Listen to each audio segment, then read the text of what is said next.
Some women are simply born rich, confident, and naturally magnetic to their desires. Let's be clear, this podcast is not for them. However, if you're a soul-driven, visionary, or entrepreneurial woman who's been on a mission to learn how to create a better future bursting to come out of you, welcome to my world. I'm Jo Warwick, and this is Rich, Sexy, and Free. I've dedicated most of my career to helping women get to their core power and unlock the missing pieces for their own unique success. You may already know me as the author of the Big Book of Love. With 30 years experience in psychology, embodiment, manifesting, and energetics, we will be exploring together and with guests all things mindset, self-expression, and richer flow of money and love in your life. The keys to becoming rich, sexy, and free. So if this excites you, don't forget to like and subscribe on your favorite platform so you can stay up to date with the podcast. Today, I have a very special episode for you. I have taken a segment from a masterclass that I held a little while back, all about being a love magnet. And in this episode, we're going to dive into a myth around attraction and what it takes to be attractive for relationships, for money, for your life. You can always drop me or message media at Rich, Sexy and Free on Instagram, YouTube or Facebook. Or of course, get in touch at richsexyandfree.com. You're either attractive or you're not. So being a love magnet, it's not about being attractive. The whole of this thing is about attraction, the power of the law of attraction, but the power of you and your attraction as a magnet to love, to manifesting the relationship you want, but also every aspect of your life.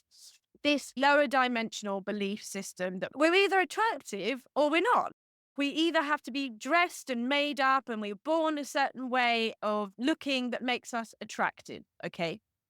It's not about how you look. The key is understanding that we are always attractive and always attracting. We are never not attracting.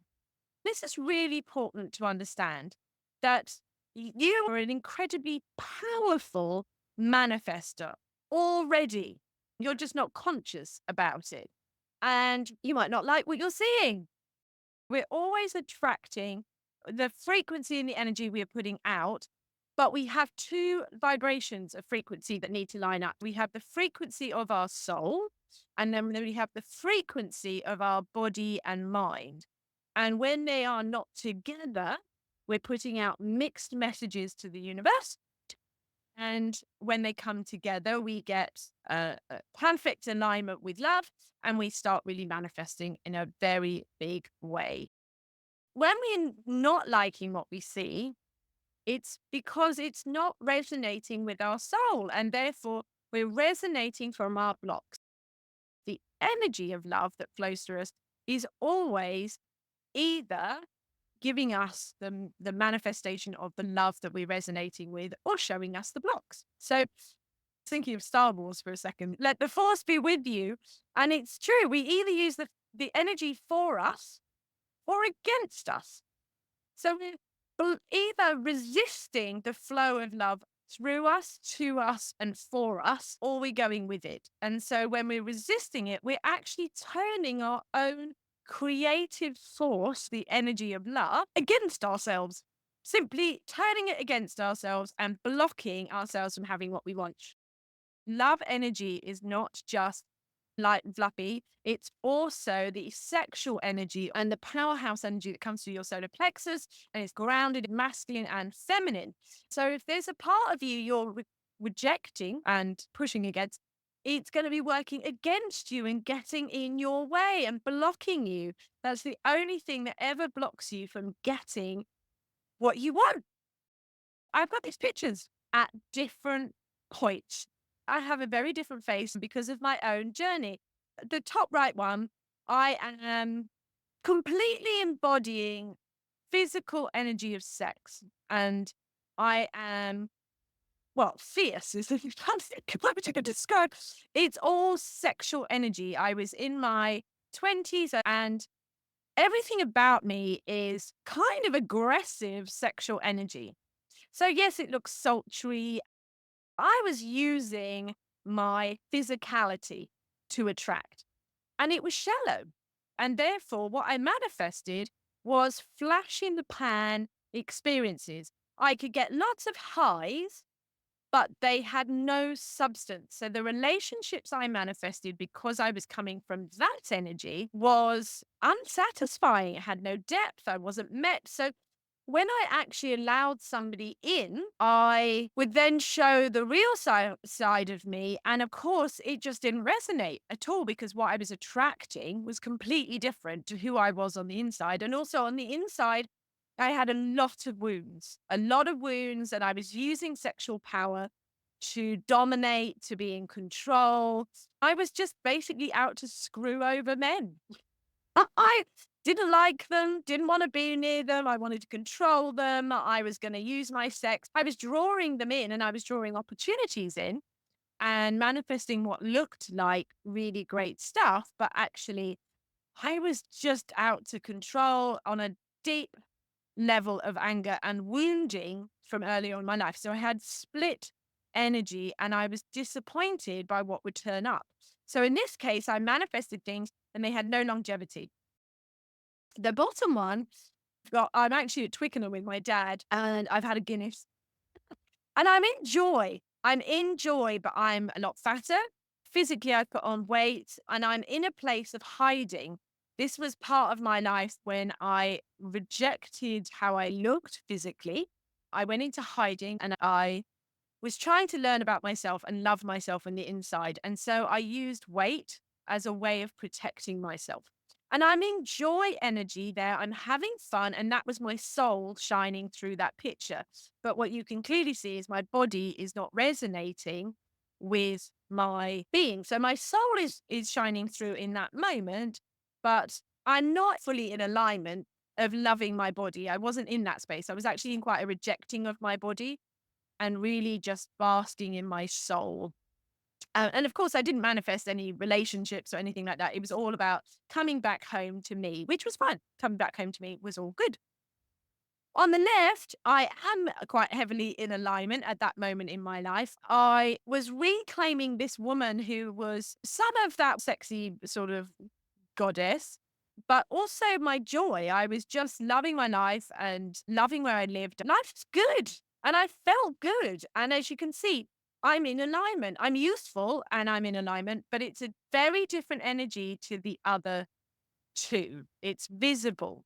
And that magnetic force was absolutely visible in my life. So the divine code for this is not that we're looking to attract love. It's about becoming love itself. The conversation that you're having with the universe is really important because what you're putting out is what you're getting back. And it's all in relation to your emotional and energetic frequency. And that is the alignment of the mind, body, soul, and sexual energies. When you are in abundance of love, you've connected to love, then you're in the flow of love and it's naturally unfolding. So the best way of thinking about becoming love is like filling up at the gas station. When you have an empty tank in your car, you get debris at the bottom of the tank and it blocks up your system and slows the car. It can't drive very well until eventually it seizes up. So if you run too low, you get all this crap. It causes problems in your system. But when you have a full tank of fuel and full tank of oil, your car just runs with ease and grace. And that's what life is like when you become love by allowing yourself to fill up with love. The best way of thinking about it is to think about when you were a kid, you used to draw the sun and you would have lots of little golden rays out the side. If you are the sun and you connect to that force, the little sun rays that come out are the aspects of your life. Your job is to become radiant by connecting to your soul. And to become love means to really connect to your soul and bring it out, bring it forward. That energy alignment. Lean back wherever you're sat. Place your hands on your heart space. Take a deep breath in and breathe out. And again. And breathe out. And one more. Breathe in. Let go. And just look up with your eyes closed. Look up as though you're looking up to the sky And just imagine you are looking at the sun. So all I want you to do is just imagine you are looking at the sun and it is shining down on your face. What it would be like to be sun gazing. In this safe environment, you're just gazing with your imagination, with your third eye, imagining the sun just shining in your face and the feeling of that heat. And just allow yourself to feel a sense of surrender to that sunlight as it radiates onto your face, warming up your face, radiating across your chest, warming up your chest, radiating across your belly and across the front of your body. And just feel that for a moment. Just feel the ease of allowing in this moment for me to connect you just to a sense of love in its energetic form. Now, when we do this, you can feel it.